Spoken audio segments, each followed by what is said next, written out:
Assalamualaikum warahmatullahi wabarakatuh. Waalaikumsalam warahmatullahi wabarakatuh.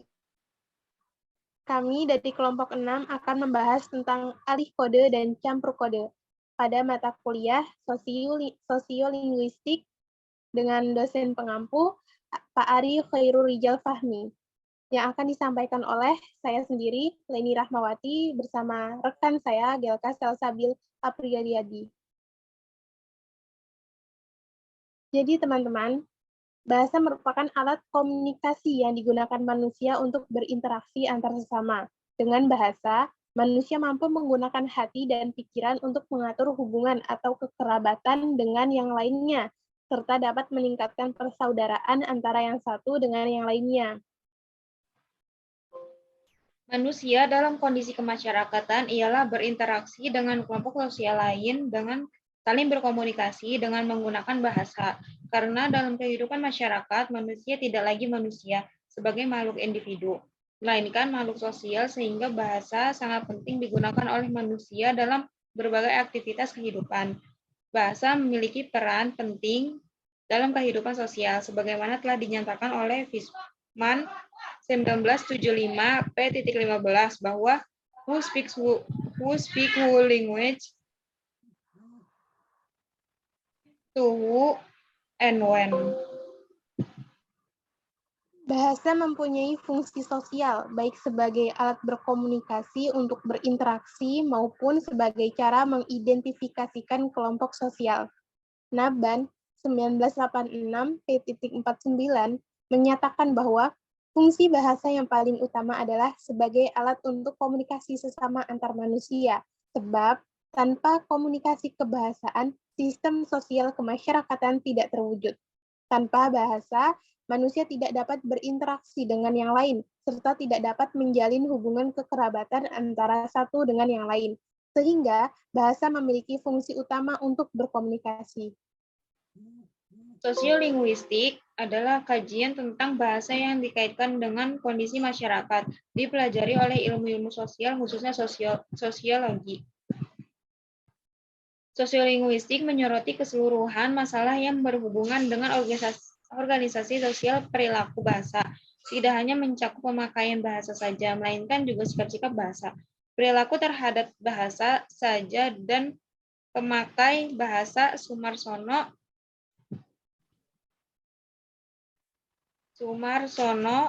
2013 P2, Sosiolinguistik menempatkan kedudukan bahasa dalam hubungannya dengan pemakaian dalam masyarakat.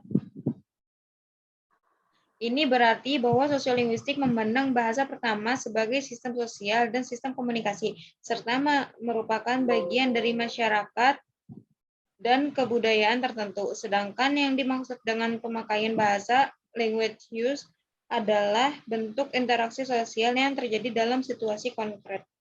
Suito 1983 P32. Bahasa daerah adalah bahasa yang tumbuh dan berkembang di setiap daerah di Indonesia. Bahasa daerah sering disebut dengan mother tongue atau native tongue, karena bahasa inilah bahasa pertama atau BI, yang dikuasai anak yang lazimnya menjadi alat komunikasi dan alat pikiran secara alami. Al-Wasilah 2007 P.68. Penutur dapat menyesuaikan perilaku kebahasaan dalam reaksi terhadap lawan bicara dengan mengubah ujaran bahasa lain, memakai kata-kata dari bahasa lain. Penelitian yang telah dilakukan oleh Singh dan Quraiso Afifa 2012 dan Masito 2013, penelitian mereka berfokus pada pemakaian bahasa. Tingkat tutur dapat dikatakan merupakan sistem kode dalam suatu masyarakat tutur. Kode dalam jenis ini, faktor penentunya adalah relasi antara si penutur dengan si mitra tutur. Manakala seseorang penutur bertutur dengan seseorang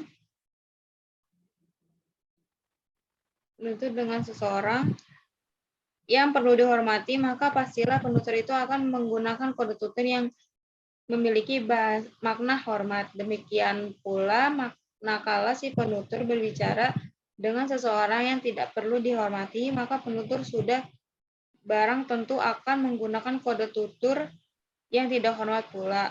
R. Punjana Rahardi 2001 P53 sampai 52 sampai 53. Jadi, alih kode merupakan salah satu aspek ketergantungan bahasa dalam masyarakat bilingual atau multilingual. Artinya, dalam masyarakat bilingual atau multilingual, mungkin sekali seorang penutur menggunakan berbagai kode dalam tindak tuturnya, sesuai dengan situasi dan berbagai aspek yang melingkupinya. Alih kode adalah situasi di mana seorang pembicara dengan sengaja mengganti kode bahasa yang sedang ia gunakan karena suatu alasan.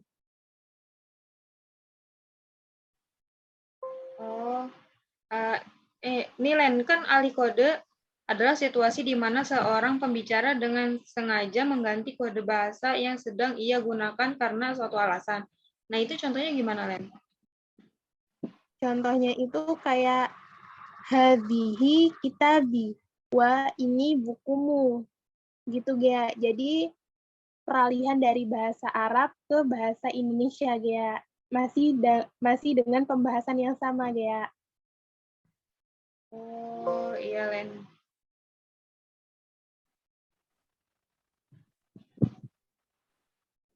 Alih kode itu terbagi menjadi dua, Gea. Ada yang namanya alih kode internal dan alih kode eksternal. Alih kode internal itu kayak gimana sih, Len? Alih kode internal itu alih kode yang terjadi antara bahasa-bahasa daerah dalam satu bahasa nasional. Contohnya kita kan bahasa Indonesia. Kita kan negara Indonesia ya.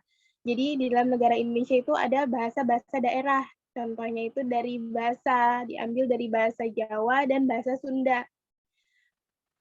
Alon-alon asal kelakon. Nu penting ulah nyerah. Jadi alon-alon asal kelakon itu bahasa Jawanya, nu penting ulah nyerah itu bahasa Sundanya, Gea. Oh, gitu, Len. Kalau misalkan alih kode eksternal itu kayak gimana? Alih kode eksternal itu kebalikan dari alih kode internal. Jadi, alih kode eksternal terjadi antara bahasa asli dengan bahasa asing. Misalnya bahasa Indonesia dengan bahasa Arab. Hazihi kitabi. Wah, ini bukumu. Gitu, Gea. Oh, iya, paham-paham. Jelas, Len, penjelasannya. Alih kode itu punya ciri-ciri nggak sih, Len? Alih kode itu ada ciri-cirinya, Gea. Jadi, ciri alih kode adalah adanya aspek ketergantungan bahasa di dalam masyarakat multilingual. Artinya, di dalam masyarakat multilingual, hampir tidak mungkin seorang penutur menggunakan satu bahasa secara mutlak, tanpa sedikit pun memanfaatkan bahasa lain.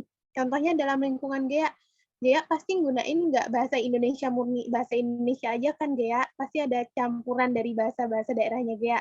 Iya nggak, Gea? Ada, Len. Nah, ciri yang diungkapkan oleh Suwito itu bahwa pemakaian dua bahasa atau lebih dalam alih kode itu ditandai dengan yang pertama, masing-masing bahasa masih mendukung fungsi-fungsi tersendiri sesuai dengan konteksnya. Dan yang kedua, fungsi masing-masing bahasa disesuaikan dengan situasi yang relevan dengan perubahan kodenya. Begitu, Gea. Bagaimana, Gea, tentang alih kode? Apakah sudah paham?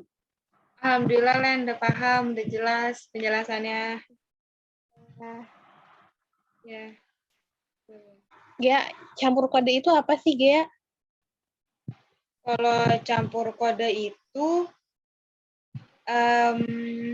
Kacru mendefinisikan campur kode sebagai pemakaian dua bahasa atau lebih dengan saling memasukkan unsur-unsur bahasa yang satu ke dalam unsur bahasa yang lain secara konsisten.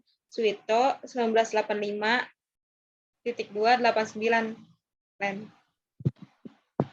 Jadi itu kalau campur kode itu kayak lebih ke serpihannya gitu, bukan sih, Gea? Sementara kalau tadi yang alih kode itu kayak lebih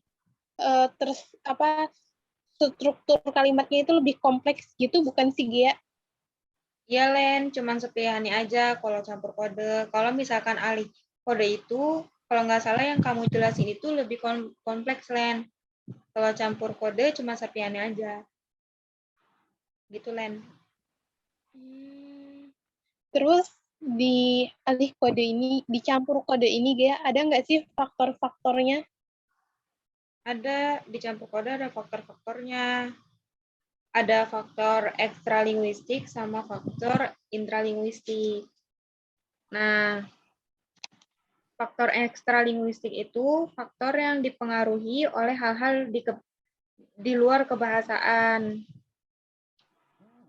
Misalnya, terkait dengan tujuan pembicaraan, situasi pembicaraan, tingkat pendidikan, status sosial, lawan bicara, dan sifat pembicaraan.